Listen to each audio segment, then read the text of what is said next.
এখন আমরা দেখব কিভাবে পে বিল করব। রিচার্জ অপশনে ক্লিক করার পরে আমরা পে বিল পেয়ে যাব। এখান থেকে আমরা বিদ্যুৎ বিল পরিশোধ করতে পারবো।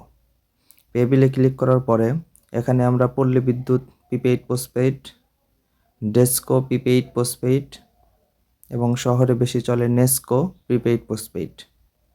তো আমরা এখানে নেসকো প্রিপেইডটা বিল প্রদান করব। তো আমরা প্রথমে বিল নাম্বার, এরপরে বিল অ্যামাউন্ট 500, এরপরে মিটার যে নাম্বার থেকে নেওয়া মোবাইল নাম্বার,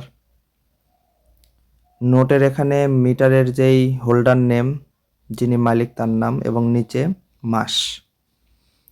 এরপরে আমরা নেক্সটে ক্লিক করব।